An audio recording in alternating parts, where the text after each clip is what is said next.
Assalamualaikum warahmatullahi wabarakatuh. Perkenalkan, nama saya Nofadrisa Kakak, NPM 181. Di sini saya ingin membuka presentasi dari kelompok 8 yang ingin memaparkan hasil kerja kelompoknya. Di sini kami mengambil 5 kasus disintegrasi bangsa. Salah satunya yang akan saya bawakan di sini adalah konflik antar suku di Yakuhimu, Papua. Berita ini dimuat pada tahun 2021 lalu. Perang ini diakibatkan karena berita hoak Bupati Yakuhimu yang meninggal di Jakarta. Di beritanya itu tertulis kalau mantan bupati tersebut dibunuh. Padahal berita aslinya itu tidak. Bupati Yakuhimu itu memiliki riwayat serangan jantung. Dan kelompok yang mendengar berita itu tidak terima, yaitu suku dari mantan bupati tersebut, yaitu suku Kimyai. Suku Kimyai menuduh kalau ada suku lain yang ingin membunuh bupati tersebut. Akhirnya suku Kimyai menyerang suku Yali dan terjadi peperangan yang mengakibatkan korban jiwa. Ada 6 orang meninggal dunia, 42 orang luka-luka, dan ribuan lainnya mengungsi. Nah, untuk mengantisipasi hal kayak gini terjadi, karena hal ini itu disintegrasi bangsa yang menyebabkan kayak perpecahan bangsa. Seharusnya yang bangsa kita itu bisa bersatu, akhirnya harus terpecah belah. Nah, untuk mengatasi hal tersebut, kita harus mensosialisasikan pentingnya integrasi bangsa. Kita harus menanamkan jiwa-jiwa persatuan. Kita tidak boleh membedakan suku bangsa yang lain, karena kita pada dasarnya sama, bangsa Indonesia yang bersatu dengan satu bahasa dan satu tanah air. Ya, kita harus menanamkan mensosialisasikan kepada warga-warga dan pelajar-pelajar setelah dan memberikan diklat pelatihan dan praktiknya di lapangan, gimana sih mempraktikkan persatuan. Jadi kita gak belajar hanya teorinya saja, jadi mereka bisa mengerti gimana mempraktikkannya di lapangan dan apa manfaatnya. Karena jika bangsa kita terpecah, itu akan sangat berbahaya. Dan selanjutnya akan dijelaskan oleh masalah disintegrasi bangsa yang selanjutnya oleh teman saya. Sekian dari saya. Di sini saya akan menjelaskan salah satu contoh kasus disintegrasi bangsa, yaitu konflik Sampit di Kalimantan. Konflik Sampit adalah kerusuhan antar etnis yang terjadi di kota Sampit pada awal Februari 2001. Konflik ini dimulai dari kota Sampit, Kalimantan Tengah, yang kemudian meluas ke seluruh provinsi, termasuk ibu kota Palangkaraya. Konflik ini terjadi antara suku Dayak asli dengan warga migran Madura. Kala itu, para transmigran asal Madura telah membentuk 21% populasi di Kalimantan Tengah. Akibatnya, Kalimantan Tengah merasa tidak puas karena terus merasa disaingi oleh Madura. Karena adanya permasalahan ekonomi ini, terjadilah kerusuhan antara orang Madura dengan suku Dayak, dan penyerangan ini lantas membuat 1.335 orang Madura harus mengungsi.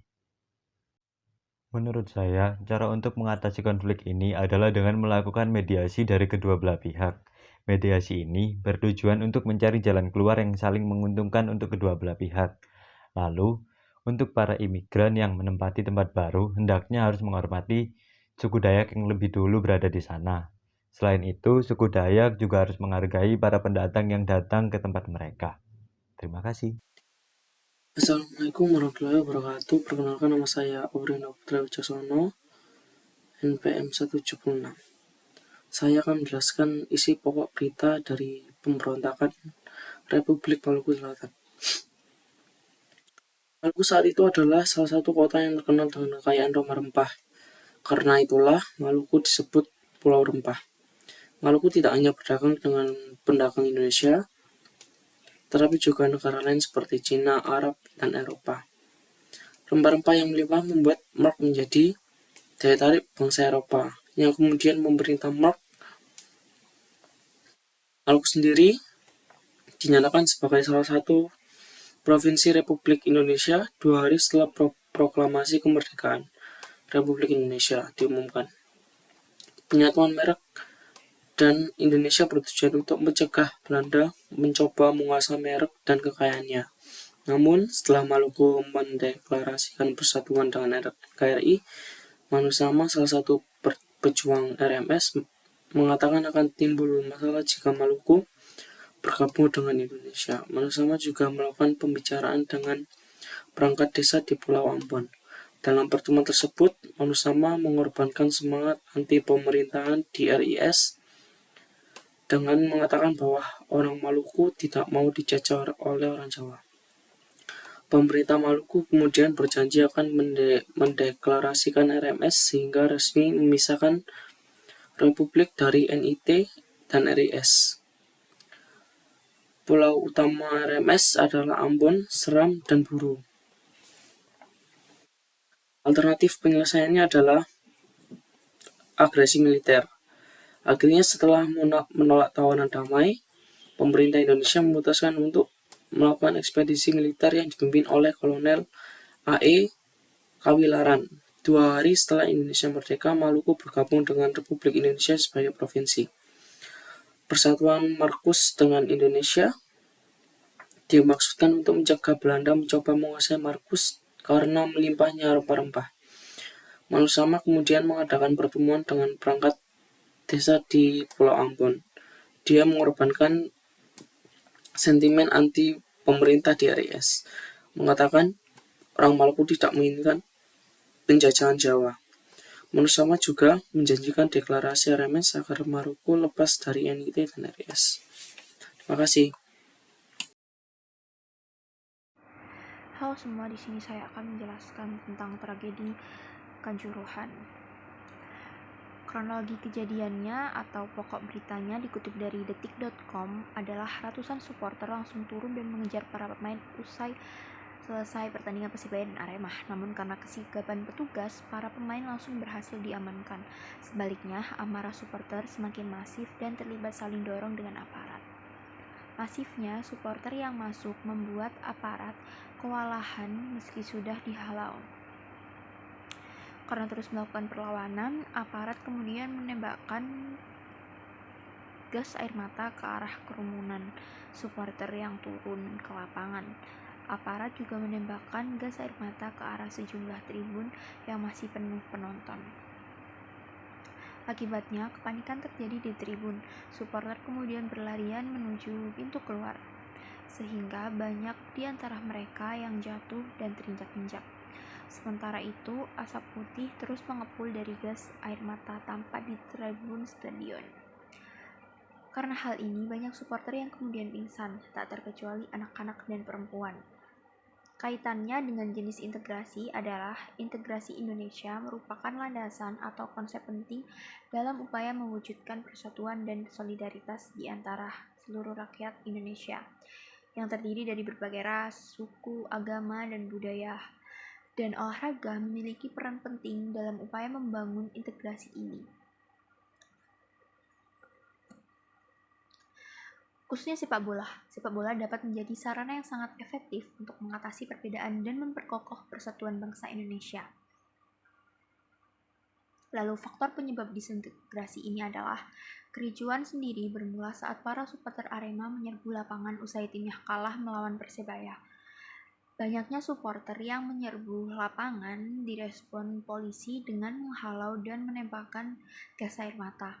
Gas air mata juga ditembakkan ke arah tribun. Tembakan gas air mata tersebut membuat para supporter panik, berlarian, dan terinjak-injak. Sangat ironi ketika sepak bola yang seharusnya dapat digunakan sebagai hiburan menjadi sebuah sebab terjadinya disintegrasi sebesar ini. Padahal sepak bola juga dapat menjadi sarana yang memperkuat integrasi bangsa. Selain dari pihak pemerintah, alternatif penyelesaian secara luas dan dari banyak pihak adalah Dari contoh kasus kerusuhan Kanjuruhan ini, perlu adanya upaya yang lebih serius dan terarah dari berbagai pihak, khususnya pemerintah, klub sepak bola, supporter, dan media. Salah satu upaya mendasar yang dapat dilakukan adalah dengan meningkatkan rasa hormat dan kesadaran akan pentingnya persatuan dan toleransi di antara supporter. Untuk pihak klub sepak bola dapat dilakukan kerjasama dengan klub lain dan membangun hubungan baik antar supporter. Baik, di sini saya akan membahas tentang KKP Papua yang kembali ganggu aktivitas bandara dan serang TNI Polri di Intan Jaya. Sebelumnya, KKP Papua merupakan kelompok kriminal bersenjata yang kembali mengganggu ketertiban warga di sekitar Sungai Bawah Bandara Bilorai, Kampung Bilogai, Distrik Sugapa, Kabupaten Intan Jaya, Papua. Peristiwa ini terjadi pada hari Rabu, tanggal 8 Maret 2023, sekitar pukul 8:05 waktu Indonesia Timur, saat pesawat Smart Aviation PKSNG yang bermuatan kargo tiba di Bandara Bilorai, Kabupaten Intan Jaya dari Kabupaten Mimika. Saat mereka sedang melakukan bongkaran barang kargo, tembakan senjata terdengar sebanyak 5 kali. Masyarakat sekitar yang mendengar tembakan itu memilih untuk berlindung ke pos polisi bandara setempat untuk meminta perlindungan. Menurut pernyataan Kapolres Intan Jaya, AKBP Afrizal Asri, aparat gabungan TNI Polri yang telah ditugaskan ke pos Pasopati Jitu juga kembali mendapatkan gangguan tembakan sebanyak 3 kali, yang kemudian dibalas dengan tembakan perlindungan. Sampai saat ini, aparat gabungan masih melakukan kontak tembak dengan KKP. Aparat menduga tindakan ini dilakukan oleh KKP Kodam 8 Intan Jaya yang dipimpin oleh Apen Kobogau dan Apertinus Kobogau. Kaitannya dengan jenis integrasi adalah integrasi nasional. Dari Howard Perkins, integrasi ialah penyatuan bangsa-bangsa yang berbeda dari suatu masyarakat menjadi suatu keseluruhan yang lebih utuh dan memadukan masyarakat-masyarakat kecil yang banyak menjadi suatu bangsa. Sedangkan mengutip dari Sunyoto Usman, integrasi nasional adalah suatu proses saat kelompok-kelompok tertentu dalam masyarakat saling menjaga keseimbangan untuk mewujudkan keadaan dengan kedekatan hubungan antar kelompok. Nah, dari dua pernyataan ahli di atas, dapat disimpulkan bahwa integrasi nasional merupakan penyatuan perbedaan yang ada dari kelompok satu dengan kelompok yang lain agar bisa saling memahami antar kelompok. Dan jika dilihat dari isi pokok berita yang saya bacakan tadi, sudah bisa dipastikan jika hal tersebut merupakan salah satu bentuk kebalikan dari cerminan integrasi nasional, yaitu disintegrasi nasional. Perpecahan yang terjadi antar kelompok bisa melukai dan membahayakan satu sama lain. Faktor penyebab disintegrasinya di sini, jadi KKP Papua ini dulunya merupakan suatu organisasi Papua Merdeka yang merupakan kelompok separatis yang memang ingin pisah dari NKRI. Aksi terorisme ini nggak hanya memakan aparat, tapi udah mulai memakan warga sipil, banyaknya tuh warga sipil, dan kelompok ini juga memiliki 3 bagian penting, yaitu kampanye politik dalam negeri, kampanye politik dalam luar negeri, dan kemudian persenjataan. Jadi mereka tuh udah siap secara materialis dan relasi untuk meyakini kalau misalnya mereka itu bisa mendirikan negara sendiri. Disintegrasi ini disebabkan karena mereka itu terkadang merasa frustasi sosial kepada pemerintah Indonesia, sehingga mereka itu mempunyai pikiran buruk bahwa pemerintah Indonesia tidak melakukan tugasnya dengan adil dalam memberikan pembangunan bagi Papua. Hal tersebut merupakan salah satu faktor yang mereka ingin melepaskan diri dari NKRI dengan melakukan gerakan separatisme yang sudah mengancam keutuhan negara. Alternatif penyelesaiannya, pada umumnya terorisme itu merupakan perbuatan yang menggunakan kekerasan atau ancaman kekerasan yang menimbulkan suasana teror atau takut secara meluas, yang dapat menimbulkan korban yang bersifat massal atau menimbulkan kerusakan atau kehancuran terhadap objek vital yang strategis, lingkungan hidup, fasilitas publik, dan fasilitas internasional dengan motif ideologi, politik, atau gangguan keamanan. Tetapi mereka tidak bisa dibasmi karena itu akan melanggar hak asasi manusia. Jadi alternatif penyelesaiannya mungkin mereka harus dicegah, atau mungkin mereka diberikan hukuman seperti penjara seumur hidup, atau diberikan hukuman-hukuman yang setimpal dengan perbuatan mereka, atau dilakukan pencegahan sebelum mereka melakukan. Nah, berikut materi yang bisa saya paparkan. Terima kasih.